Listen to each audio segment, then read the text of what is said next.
This is the Secret Suds Society, where we pierce the veil, pull back the curtain, and shine a light on the breweries and beers you know and love. Brothers, sisters, initiates, and prospective members alike are welcome.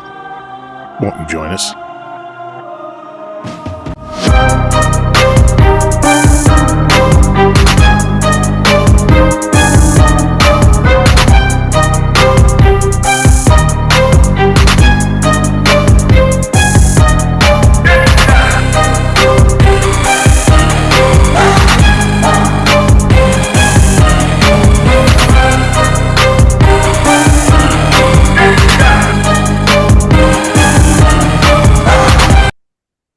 Welcome back to another episode of the Secret Suds Society, brought to you by the Illuminati Beer Collective. Today it's Cody and I, and we're joined by a very special guest, Zach Eicher from 56 Brewing. He's their head brewer. Just gonna pick your brain a little bit, Zach. Are you drinking anything right now? Yes, I am. Oh, that just sprayed beer all over my laptop. That's probably backwards. You can't really tell. But no, we just canned a Vienna lager today. Collab with our friends at Wabasha Brewing in St. Paul. So got the winter activities Vienna lager. Super fresh. Yeah, I'm excited to try that one. I saw that one coming down the pipe for a ways. Cody, what are you? Oh, yeah. Oh, yeah. I am drinking. You can hear me? Yeah, I'm good. Cool. I'm drinking Honest to Goodness. Oh, hell yeah. Yeah.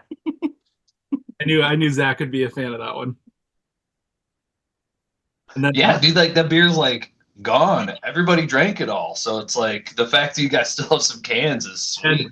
I had one left. I threw it in. I sent it over to Cody. Yeah. I am drinking the Home Improvements West Coast IPA. I already had this in the tap room, and I already told you, Zach, but this is a phenomenal beer. I love this beer. Thanks, dude. I really like how it turned out. That was a fun one to come up with, really. Yeah, and actually, I'm kind of curious. So I know Habitat for Humanity in the Twin Cities. It's a collaboration with the Twin Cities chapter. There's a house that you guys all go, like all brewers from different breweries and stuff. They do collabs on different beer styles, but then you guys go and actually help on the work site for like a day. Yeah. So it's really cool. Dual Citizen, Mahad over there kind of set up this big collaboration between Twin Cities Habitat and like breweries and stuff, and like BSG. And so we actually got like 14 free bags of grain and like a 11-pound bag of hops to like go towards this beer that we like went and picked up at Dual Citizen. And then the guys over at Dual Citizen sort of chose, I think, 4 or 5 other breweries besides themselves to make a home improvement beer. And then it was pretty much just like brew whatever you want, slap the home improvements label, which our label's a little different. We have a great graphic designer and got him to kind of make it look more 56. Yeah. But then, yeah, we like sign up for a day. And of course, the day that we signed up for 56 was the day that it snowed a shitload, like a Thursday or something. And the place was in Edina. And so a couple of us were like driving over from the brewery. Took like 35 minutes to cross town in the snow and the traffic, but it was worth it. We hung up some doors, put some trim on, helped to put like the glass part around like a stand-up shower in a bathroom. It was cool. Nice, dude. Yeah. So I was just curious about that, but I guess I would say Cody and I are pretty familiar with 56. I'm in Minneapolis. Cody has had a lot of your beer and visited a few times, but for you, I mean, you're the head brewer there now, but give us just like a little bit of background, kind of on different stops that you had along the way, how you got into brewing, and kind of what got you there now, just so we have a baseline. Oh, sure. Yeah. So my dad homebrewed a lot. So growing up, I would just like homebrew with my dad, who was a like science biology teacher. Uh, so I just like got really into the process and whatnot when I was in high school. I never got to taste them, never got to try any of the things we made, but I was like, helping my dad bro, smelling hops and like getting really into the different characteristics of things, but like never got to see what they made. But it still was like a really good baseline because then it turned me into like when I was able to like buy my own beer, be like the guy who always had craft beer in his fridge in college. Uh, Slippery slope, if college students are notoriously impoverished, and so like all the extra money I had was going towards buying like craft beer. So that was that was worth it.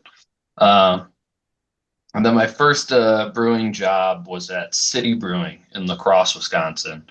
The world's largest six pack, which are just some really big bright tanks. I was making 1,200 barrel batches there. It was brewing behind four computer screens, just like pressing buttons, and valves, like giant valves and things would open and turn by themselves. And I'd make almost 56's entire like annual production in like 6 hours. It was crazy. That is crazy. You can Yeah. always like you know your stuff. You can always hold that over people. Like, hey, what you do in a year, I would do in a day. Yeah, right. I would do it a day.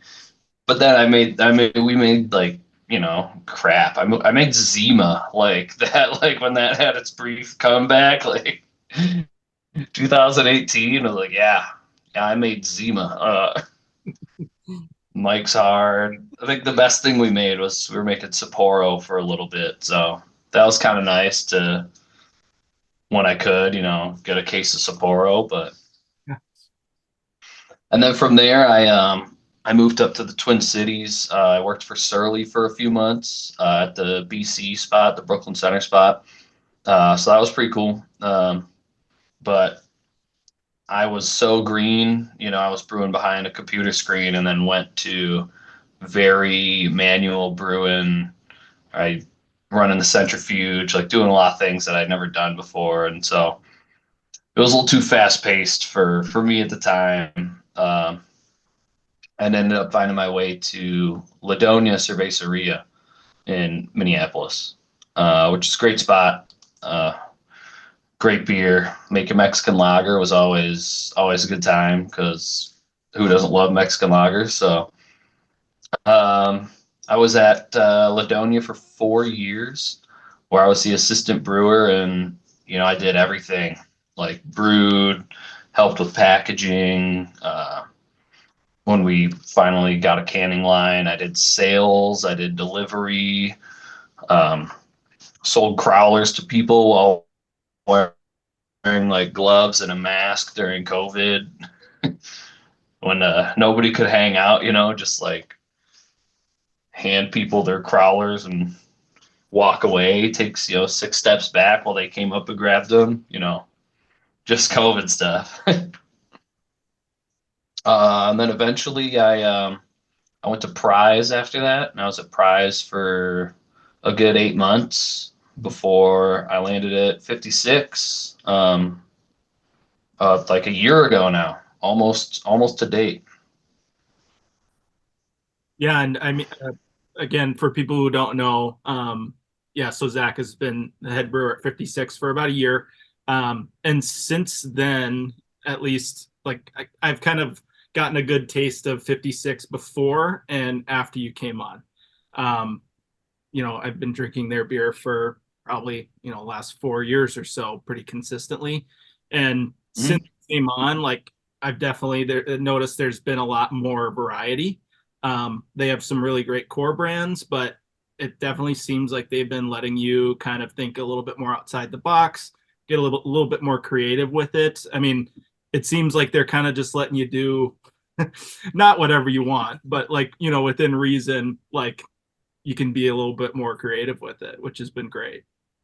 Yeah, no, it's been huge. That's like one of the main reasons I love 56 so much is there's not a lot of tethers. They're just kind of like cut me loose and like let me just make whatever I want, within reason, because we still gotta pump out the core beers, and we do a lot of canning. And like every other brewer, your canning days are always like the worst days, such a drag to have to just stand in front of that machine and troubleshoot for hours. But it's what you gotta do. You gotta can those core beers, keep the lights on so that you can make fun beers and new cool stuff. And like a lot of those have come out under the small batch label. Mm. Those ones that you have some of that creative freedom on. But what I've been really like just very impressed with is your first beer that was like, quintessentially yours, if you want to call it that. It was just fantastic. And Oh, yeah. were consistent. So I think that says a lot too, that you're able to think outside the box, but you're not getting like so crazy that there's not, there might be a bad one here and there. Like they've all been good in their own way, and you're kind of keeping it there. Where do you see after a year some of those beers you've brewed, some of the experience you've gotten with 56? Like where do you see that going, in the future? What do you want to do more of? What have you learned? Things like that. Oh man, that's a great question. I think what we kind of learned, or at least what I've learned, over this year is I've kind of learned some of the nuances of like brewing with 56, like seeing what works and what doesn't work so well, as like from both like a sales perspective, seeing, what beers like end up coming back after sitting on the shelves for a while, with buybacks and whatnot from liquor stores, as well as just what our like tap room customer basis likes. So it's been a cool like learning experience, and like knowing what I know now. Like, I mean, everybody loves IPAs.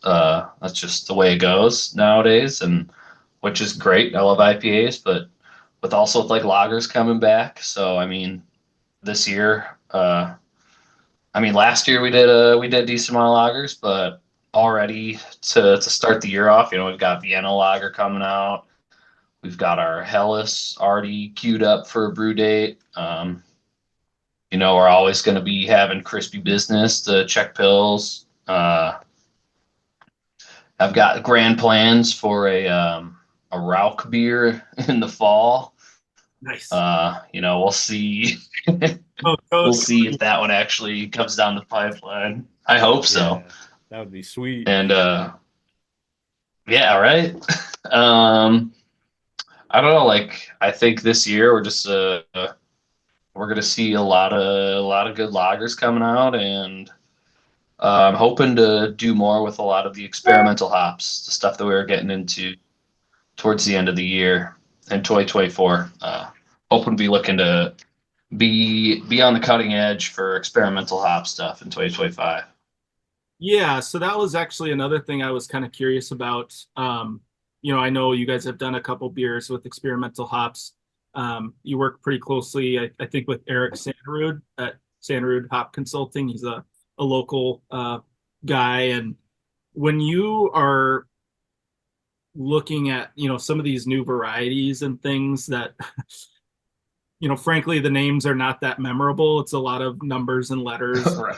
things like that. Like, however they come up with those names. Like, how do you approach that? It's a hop that you have never used before. Do you have to like kind of try to play it safe to just see, what comes of it and then go from there? Or, how do you approach that? Honestly, like he'll send me essentially like a sales sheet, with new hops and like new experimental hops. So let's say, for example, like the HRC hops, the Hop Research Council. When he had sent it over to me, they had done HRC 1, 2, 3, and 4. One didn't make it through any like more processing after that, so it wasn't available. So like 2, 3, and 4 were available with relatively limited like descriptors and things of that nature. So it's like they had like some stuff like I could like expand it, download some documents that would like have some oil contents and different load like the stats essentially for the hops. And so I was given that information because they were able to get that info from the crop and dissecting the hop essentially. And then it just also came with a few descriptors. So for example, the one I chose, like HRC 004, like the descriptors were like had like a sort of tea-like bitterness. It was herbal, lime zest, and like floral. And so for me, like that one really intrigued me as a hop that I thought like could be really cool. And so I was like, yeah, that's the one. Let's try that one. And bought a box. Otherwise, like sometimes Eric will drop samples off if he's got them, like for the WCHB 102, which they renamed it from the West Coast hop breeding. It was called 2B, and they renamed it to 102. I don't know. It's all the same. They're all just like letters and numbers. Real creative, right? That one, Eric had brought me a sample and like a little sell sheet on that one. And he was just like, dude, this hop is something special. And so we like rubbed it there on the spot, and that one was, I love that hop. That was a really special hop. And I think on the spot I was like, yeah, dude, we're gonna buy this. I'm gonna put an order right now. So it helps when you can have product in your hands and it's not just me reading like, oh, it says 14%, myrcene. Like, do I really know what that's gonna do for me if I can't actually have the product and smell it? Yeah, and that one you just mentioned, WCHB, that was in dual wheeled, right? The double West Coast. Correct. Yeah. Correct. Yeah. That was in the West Coast with 102 and Idaho 7. That was one of my favorite beers I made this last year. That beer was so cool. Yeah, you're after my own heart. Just a bunch of West Coast IPAs and lagers. That's like me. I'm trying to turn 56 into the new West Coast brewery in Minneapolis, because I don't really think we like have one, so to speak. We got Teal Label up here, so yeah, not really, or a more of a modern kind of West Coast, like those lighter bodied, lighter malts, West Coast IPAs. Have you heard the legend of Nosebender? You might have actually a little. Bring it back briefly. We did. So Nosehair Bender was one of the first beers that it was brewed like right before or right after I started. I can't remember, last year. And so it was one of the first beers that I like ran the canning line for. And so naturally, that was a shit show of a day, but we made it through. But what do you mean? What's the legend? What's the mythology of Nosehair Bender? That's probably overstating it. But when I did tastings for a while for 56, and everybody that at my table in store was like, "What's that one? The one nose bender, hair bender?" I'm like, "Yeah, that." I had never tried it because even when I was doing that, it hadn't been brewed for a couple of years. But that's like that one beer that everybody remembers for some reason and wants to bring back. But yeah, I just thought that was funny. Yeah. No, we're bringing it back. It'll come back in late March, I think. I just put it on the brew day for put on the calendar for like late February. So we'll be seeing the big old hazy nose hair bender coming back this year. I don't think I tried it when it came back briefly, so I'll have to try it, see what everybody was talking about. Yeah, I looked at the recipe. I don't think I'm gonna have to change much about it. So I think it looks good. Just gotta make sure we do everything right, hit our numbers, hit our metrics. Yeah, the that makes me think too. The other beer that you made this year that I actually think might have been my favorite beer that you guys put out, but it was just in the tap room, was that Hop to Go. Oh, I heard yeah, maybe a small. happy little accident.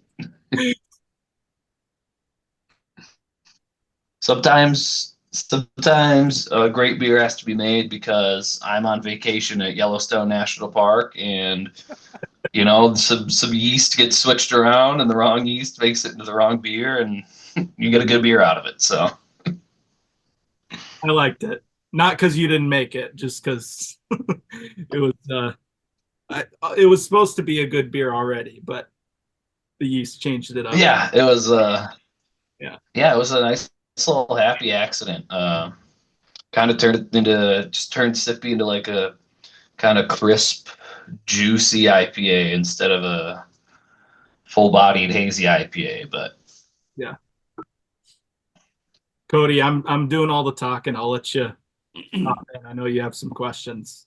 Well, not really. We're just vibing, having a conversation. But I'm curious to know. I know you mentioned it earlier. I believe you brewed the Hellas Lager for the 9th anniversary, right? yeah, Yeah. that was the third recipe that I made for the brewery. Cool. And I guess the question that I have is what really drew you to that specific style, right? There's a million styles you could do, and you chose Hellas. Ninth anniversary, any anniversary for a brewery is kind of a big deal. We have a big party, do a bunch of stuff. But I was brought on in February, and then our ninth anniversary party was scheduled for like the second weekend in May. And so being told that, I was like, oh, so, you know, do we have something like in barrels? Like, we got something going for an anniversary beer? And they were like, oh, no, like we hadn't really thought of that. We, nothing. Like, I was like, oh, all right. So can I just brew anything I want? And they were like, sure. And so it was Hellas Lager is one of my favorite types of beer, one of my favorite styles. They're just crisp, a little bitter, bright, For sure. a little floral. And so I was, it was like March something when we were having these conversations, like early March. And it was like, oh, we'll need a beer for the anniversary by May. I was like, well, we got 7 weeks. That's enough time to make a lager. So I just like hit BSG, like ordered ingredients right away. Was able to get a bunch of stuff in. Luckily, had some like Tettnang and some Hallertau Blanc, I think, already on the way, or like already in house for some other lagers that we were planning. And just got to make one of my favorite styles for a fun anniversary party.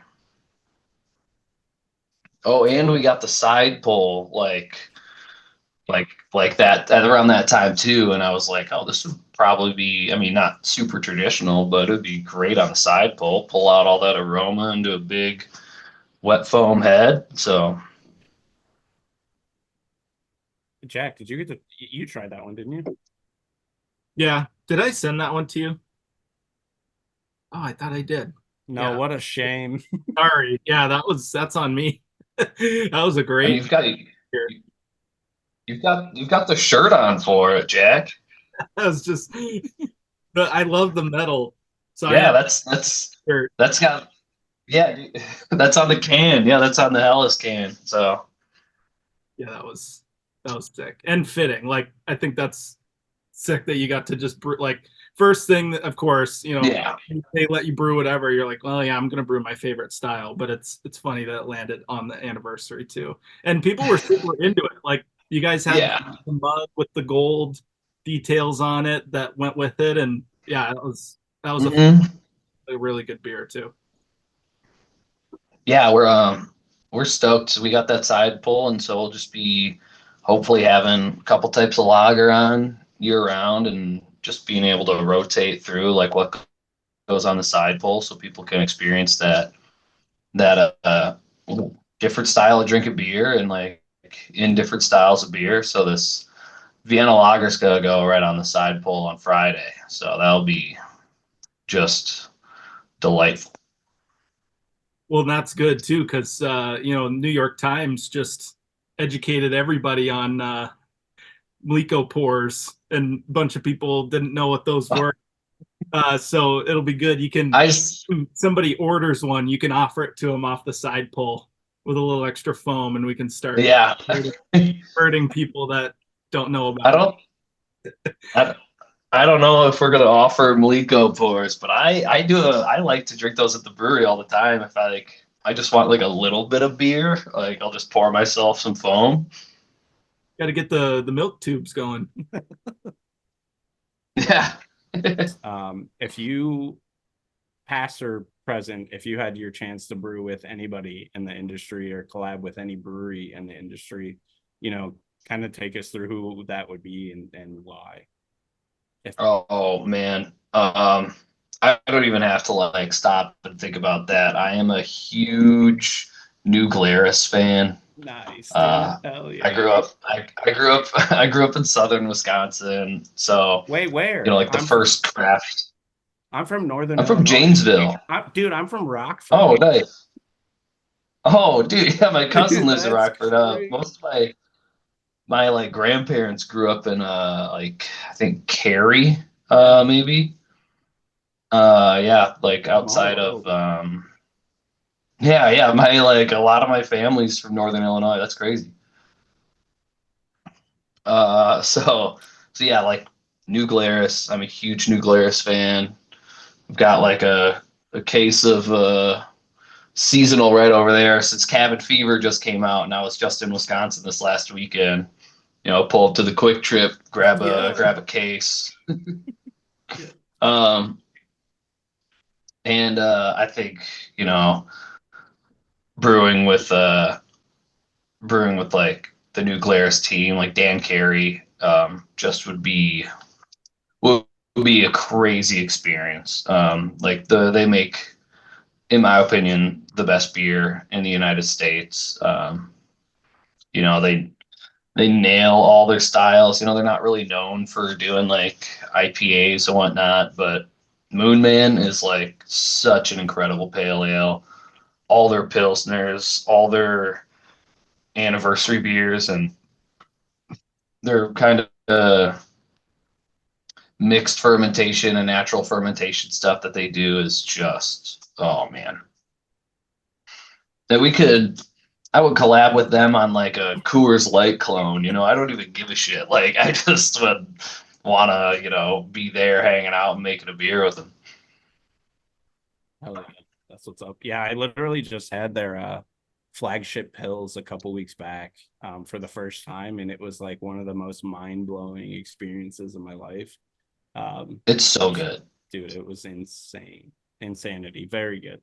That was like the last brewery I was expecting you to say. Yeah. Oh, really? Yeah, such a good one. So yeah, you don't, I think when I go up north specifically, I don't hear people talk about breweries from the, lower Midwest that often, even though New Glarus is obviously like revered throughout Wisconsin. You don't hear a ton of people from Minnesota talk about them. So I was a little shocked when you said that. So nonetheless, yeah, Oh that's yeah. super cool. I mean, like growing up in Wisconsin, it's like the first like craft beer that most people have without even realizing is craft beer is like She's like, oh yeah, I'm drinking Spotted Cow because it's really good. And it's like, yeah, it is. It is really good. Yeah, you're correct. So, wow. And people love to shit on Spotted Cow because they're like, it's not even New Glarus's best beer. Like, yeah, that's what makes them so good. Like their least good beer is Spotted Cow. Like, dude, Yeah, just it's top tier. crazy. Do you specifically have a favorite beer from them? I know for me specifically, and I know it's hit or miss, but strawberry rhubarb is my absolute favorite beer from them. That's such a great beer. I think I might have one in the fridge, or I drank it the other day. I don't know. It's tough to say because there's like a beer they made once or twice years ago called Stone Soup. I think it was like a Belgian-y kind of beer. Um, that was great, and like just I just have this vision in my head of just loving that beer, like buying it every time I went to the grocery store for like a few months until it was gone. But I guess the real answer to that question is probably Moon Man. That beer is just like always good, always a solid choice. Yeah, I mean, I feel like with Moon Man, you really can't go wrong, right? Like a quintessential like pale that kind of, in my opinion, sets the standard for like Midwestern pale or what it can be. Mm-hmm. So, yeah, great choice. But So it's a dry hopped blueberry wheat ale. I'll be honest, I wasn't sure how I would feel about it because I'm not a huge wheat beer guy, but the dry hop actually like Mm-hmm. makes a big difference. I wasn't really expecting that, but it's yeah, it's like not super sweet. It's not even really like Mm-hmm. super like a wheat beer. Yeah, it's like a dry hopped fruit beer to me. Yeah, it's like it was about 55% of the grist was wheat in that one. And then I got a couple 100 pounds of blueberry puree and a light dry hop with the Ales for ALS hop blend.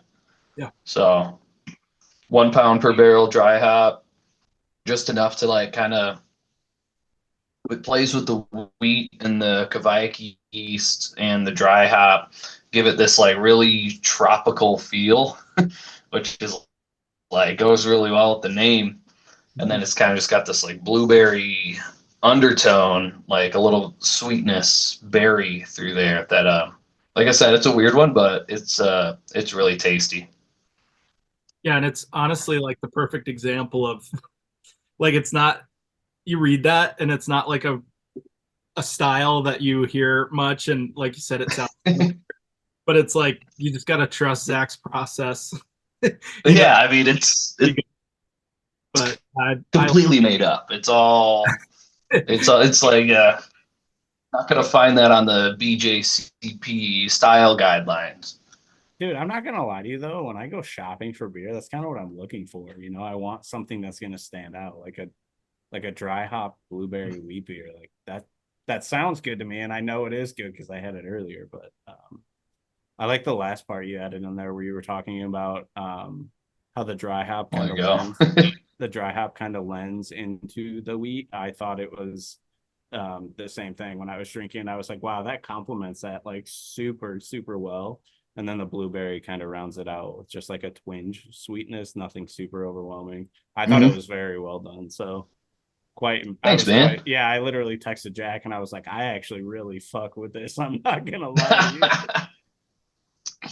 Yeah, I drink it a lot actually, like surprisingly more like than I thought I would after making the beer. I was like I just find myself going back and just like if I'm hanging out, just I'll pour a little 5, 6 ounces of beer while I'm doing computer work at the brewery. And it's like just looking through the tap list, like, oh yeah, where's the beach? Yeah, I'll have some of that.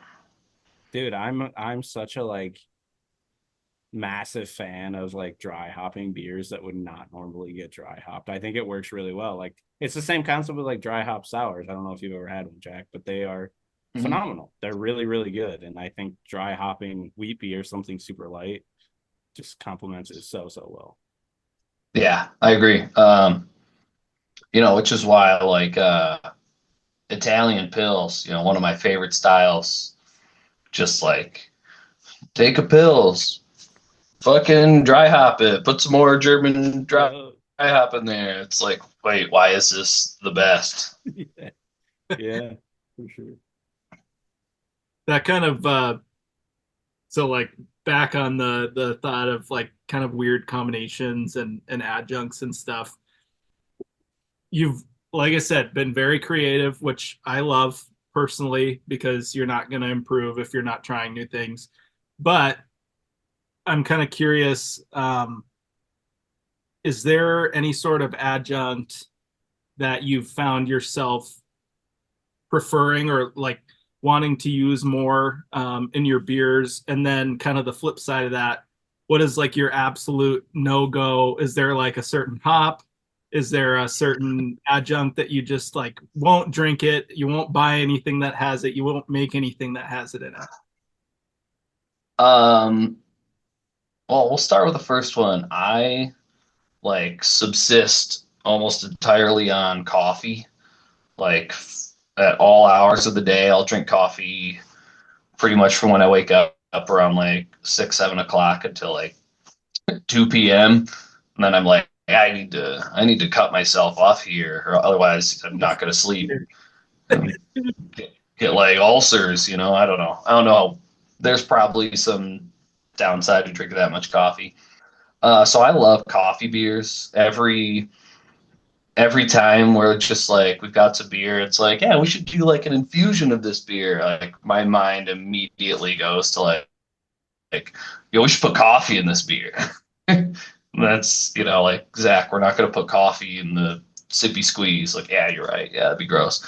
You never know. So that is one that yeah, right. That is one that we'll definitely see a new coffee beer probably every year for 56, just because I love it so much. And I know like kind of a little bit of like a cliche answer just because coffee beers have been done and tried and true for so long, but there's just something about combining my two favorite beverages that works. Yeah, And then the other answer, super easy, marshmallow. that's Like fair. I don't fuck with marshmallow. It's actually really unfortunate that you have to say that out loud at this point. I love marshmallows. I'll just like eat them. I love s'mores, like big fan, but just keep it out of my beer. Not for me. My brother is one of those guys who will just like show up with the 18% heavy adjunct barrel aged barley wines like to the function, and he'll just be pulling up like he'll do this stupid fake Californian accent, which just is so funny. Be like, dude, bro, I got another marshmallow barley wine for us today, bro. I'm just like, I'll try it, but I'm not gonna like it. So with marshmallow, it's a taste, not a brewing thing. Because I've heard nightmares about brewing with like actual marshmallow fluff or marshmallows or however you do it. Just gumming up. Yeah, I've never I've never actually even done it. Like I know I'm sure you just put marshmallow fluff somewhere in your beer, but like I I don't even know. I dislike it so much. I don't even know where I would begin to use it. Like it's just it's not for me. So we won't be seeing marshmallow sippy squeeze at any point. No, no, definitely. Maybe you'll get a toasted hazelnut sippy squeeze, the crossover, the swift kick sippy squeeze crossover everybody's been waiting for. Hey, dude, you never know these days. Look at Martin House. They're just popping out the most random things you've ever seen. Yeah. Yeah, that place is wild. I don't even know. It's for the shock factor at this point, I think. I mean, can you really Yeah. chalk it up to anything else? like, dude, there's no reason you're making mustard and mayo beer, right? Like, Yeah. it can't be good. Yeah, mayo. I always like think about that in my head when they come out with those beers. They're like, so what kind of hops are gonna best uh partner with the mayo in the beer and marry well? I think the answer to that's always Simcoe. Yeah. Citra, Mosaic, Simcoe. Yeah. Just the usual Citra, Mosaic, mayo, You go wrong. salt, pepper, ketchup, you know.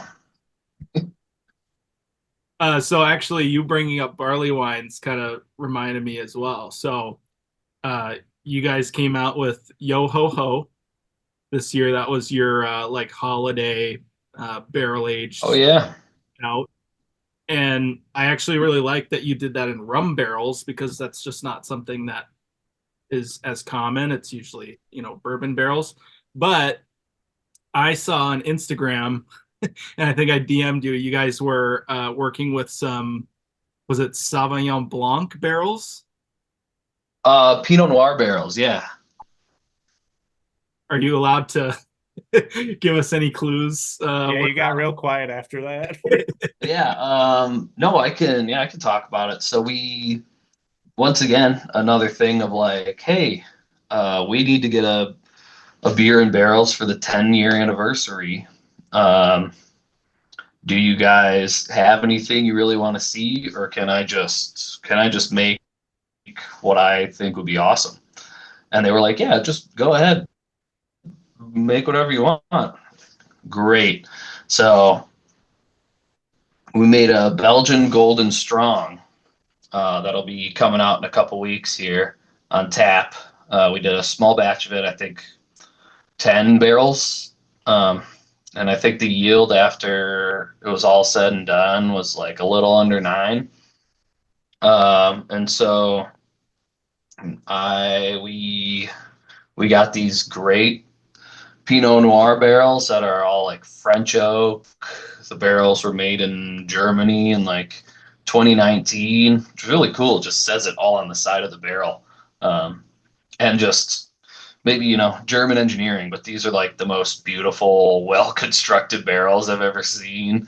Like, nothing leaking out the side, like nothing's hissing CO2 or anything when we're like filling it. It was great. And so it'll be our 10-year anniversary beer. We'll have a Belgian Golden Strong aged in Pinot Noir barrels. Yeah, that sounds awesome. Yeah. It's like your creativity is like tenfold when you start putting stuff in barrels. I also Oh yeah, like I laugh. I'm like, do they ever just say like, yeah, you can brew whatever you want, and then there's a delivery of a bunch of wine barrels, and they're like, Zach, what are you doing? What's this about? um yeah, usually I run most things by them first. I was just like, but for a lot of times it's like I'll run things by them, but it's kind of not really like asking. It's more just like, hey, just let me know I'm thinking about doing this. It's like, and by that I mean it's already like in my cart on like the website where I'm buying barrels from. Just like, what do you guys think? Because I'm just like already buying it, but no, we actually we got some other barrels in last week as well. There was a good deal on some Willet rye whiskey barrels. Love it. And so, yeah, we got a rye stout that'll be coming out in a couple weeks here as well. That beer's going to be, it's already tasted great just hanging out in the tank. And so we just went for it. We're going to double down on rye. So we got the rye stout. We're going to age it in the rye whiskey barrels. Yeah, that sounds. I'm excited for that one. Cody's making faces like, Your face, what do you not like? You don't no, like rye? right up No, his alley. I love rye. Rye with rye bourbon in general is my favorite. And I love rye stouts rather than Russian or milk. So Yeah, no, that sounds like it's like on the mark for me. That's why I'm like, We'll send you a bottle. We'll figure it out. I got you, Cody. I take care of you. yeah, Yeah. yeah. Um, it's funny, man. Like, I talked to you a lot about this, Jack, but I don't know if you're overly familiar with the Chicago beer scene, but I tell Jack a lot that Minnesota is significantly more giving or polite than Chicago may be. Chicago is very competitive. So it's always nice to hop on these calls or these podcasts and just kind of shoot the shit and get to know Minnesota a little bit better than Chicago. So yeah, nonetheless. Do you have a favorite brewery in Chicago? In Chicago, oh man, there's Yeah. like three I can name off the top of my head. Goldfinger, which isn't actually in Chicago, it's in a suburb. They have you ever had Goldfinger? I know I No, I have not. Okay, so yeah, so Goldfinger specializes in like traditional German styles. Um, Nice. I think it's like one of Jack's favorite Chicago breweries. If not, I know Hot Butcher's up there as well for him. So, Goldfinger's number one. probably Goldfinger or Hot Butcher or Dovetail. Two of them are lager breweries, and one of them's an IPA brewery. But yeah, yeah, My one of my best friends worked at Dovetail on the packaging team for a long time. He got married there this last fall, actually. So I love Dovetail. oh, so good, dude. Goldfinger is very, very similar to Dovetail. I think Dovetail kind of has that experience over them, but they rival each other hand in hand, and it's Nice. yeah, I'm pretty spoiled with lager for sure in Illinois, but Goldfinger, I would say, definitely is more like they'll pull out of the archives like some of the more like very historic lager styles that Oh, like you cool. haven't even Yeah. heard. And Yeah, right. that's my favorite part about them is like they'll educate you. They'll be like, we made this beer, here's why.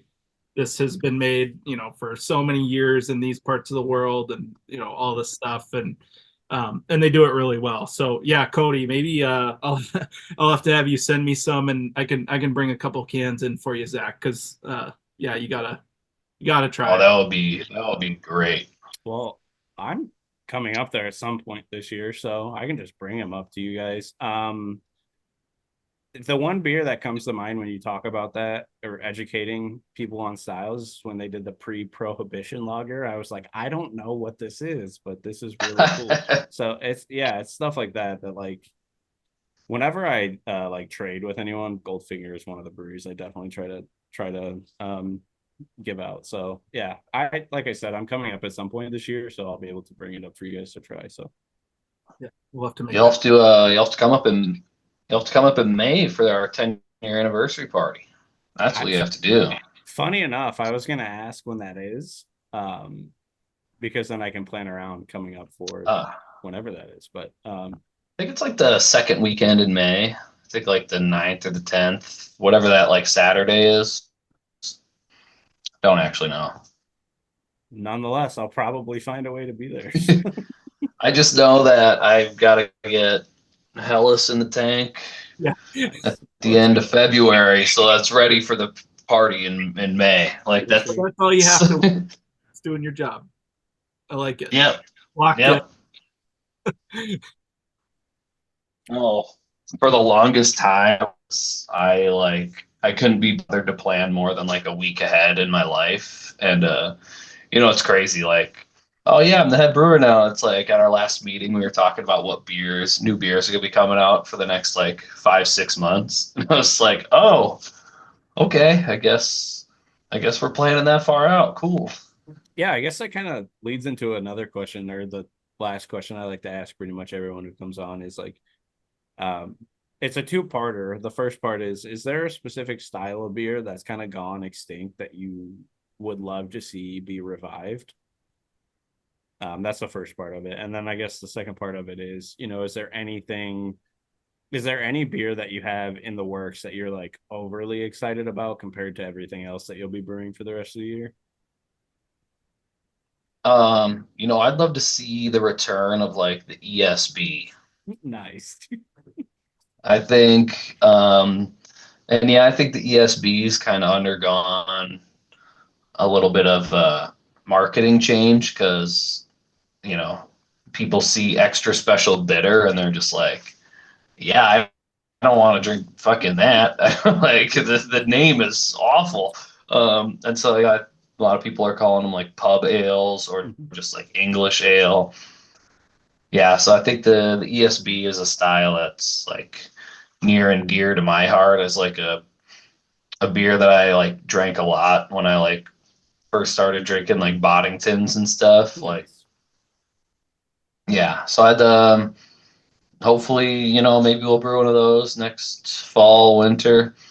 It's kind of tough because, like I said, I already have my like 6 months planned out here. Good fall beer. And then, yeah, exactly. We'll just be full of weird beers in the tap room. We'll have like Rauch beer, ESB. Uh, I don't know. Maybe we'll make a beer with sardines in it or something. I'm just kidding. No, Marshmallow. redact that.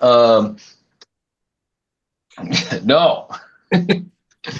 What was the other question? Yeah, it was What am I just really excited to make? yeah. Is there one specific style of beer that you already have scheduled that you're like, I'm more excited about this than anything else we have brewing? I mean, kind of the one that's coming out this week, the Vienna Lager. Nice. It's another one of those styles that's just one of my favorites. And it was fun. I got to collab with a good friend of mine, James Kelsey at Wabasha Brewing in St. Paul. He and I became fast friends at Prize when we had some overlap there, and we actually both started as head brewers at our respective places within a week or two of each other. So we finally found the time to collab, and we got together and we're like, so do you want to just make something really regular, something just like standard and, you know, not pushing any boundaries, just like let's make the best Vienna lager we can make? It's like, yeah, let's do it. Let's just make a good old beer. So yeah, I'm really excited for this beer to come out just because of the simplicity of it. Kind of speaks volumes as the style of beer it is. For sure. I think the phrase rings loud when you say there's beauty in simplicity. You know, I think for a lot of people, they're kind of tired of the overly complex sours or stouts that are coming out. And I think, you know, going to a tap room and just being able to order a Vienna lager is like super relatable to the average craft beer consumer. So I too am excited to get my hands on this and try it. Yeah, I'm a big fan of the less is more policy in brewing.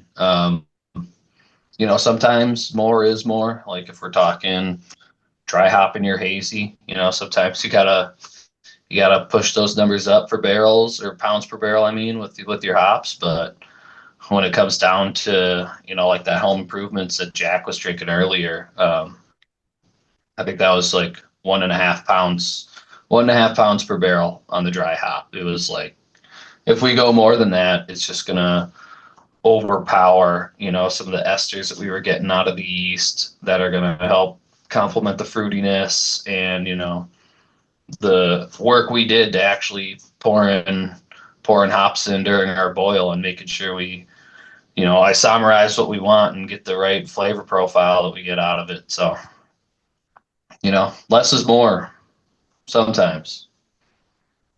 Yeah, but I think the best part is you know where the line is. I mean, if you look at the 56 lineup, you guys are so good at like having some classic styles, having some more trendy ones, having some that are a little bit more outside the box, but they're all very consistent and like, you know, like I said, I none of them miss. I mean, they're all good. You know, so there's always something for everybody, and there's always new things to try, and that balance is always a good thing, I think. Yeah, I mean that's what we're going for in the tap room. Like we don't, from like what I've, all the beer styles we offer, from low ABV to high ABV. We always make sure we got NA on. Um, we always make sure that we just like have all the options. Eicher, our THC products. Like I want to be able to invite every single one of my friends to the brewery and like have them be able to order something. So. And I think you guys really do that well as somebody who's coming from the outside market. That's really what drew me to 56 when Jack first sent them to me, was how across the board consistent you guys have been. And I think Jack and I have been kind of trading back and forth for like almost like a year or a year and a half, something like that. Yeah, so it's been quite some time, and I've had a handful of beer, and it's crazy to sit here and say that 56 is the brewery that I've now consumed the most of. That is crazy. It really is. In theory, when you look at, like, I have like Phase 3 and a couple other breweries that I really love, but 56 is the one that I go back to because I am such a huge fan of multiple styles in your tap room. There's a lot of tap rooms you go to, and it's 6 IPAs, 1 lager, and 3 stouts, or something crazy like that. And you go into the 56 tap room and you have pretty close to every popular style on tap, or something for everybody on tap. So I know when we went to the tap room last February, my fiance is not a big beer drinker, but even she could find something at the tap room. So yeah, you guys have absolutely crushed the consistency aspect of it, and just how quality the product is with how consistent it is genuinely mind-blowing. So hey, thanks a lot, man. I mean, yeah, I've got a really good team of brewers. Me and my 2 brewers, Michael and Jules. They're like just really great dudes to work with. They know a lot. They've both been in the brewing industry as long, and in Jules' case, like longer than I have. So it's we have a good like wealth of knowledge between the 3 of us, and like we're able to work really well together. And the beers that they make as well are all also bangers. Like we got a cold IPA coming out in February that Jules made. And I mean, we were pulling pints off the tank today. Like we're lagering it right now, and just like pulling. It's already like a little carbonated. Let it build its own head pressure, and just it's getting tasty.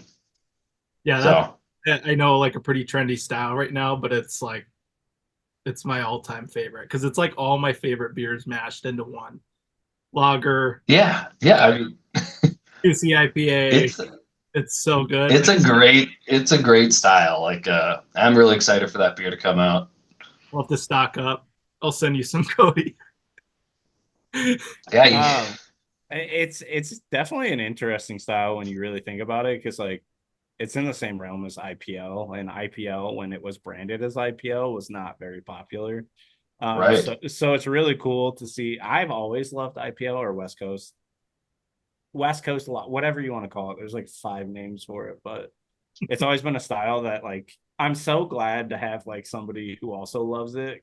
I feel like it's such a slept on style, like the just overly hopped lager, like the light IPA, however you want to look at it, just such a killer style. So yeah, dude, it's weird to look at it and see somebody like Jack go, yeah, it's really trendy, or it's really popular right now, and know that like IPL was around at one point and it wasn't really popular. So it's nice to see it come back, and obviously, without a doubt in my mind, you guys are absolutely going to crush that.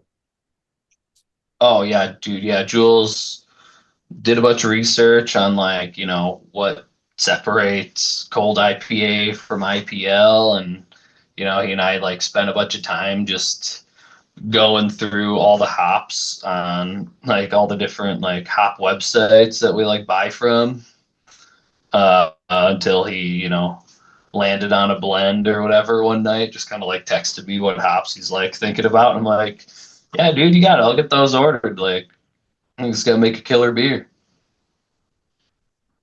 Yeah, I'm that's the one I'm excited for now. I mean, I'm excited for all of them, but that one especially. So, hey, Zach, again, I mean, Cody said it. We really appreciate you taking some time out of your. We're recording this in the evening, so Zach's not even on the clock or in the brew house. He took some free time to do this, so thank you. If you guys want to follow along with what he's brewing and what they're doing at 56, they're just at 56 Brewing on Instagram, and you can find them on Facebook too.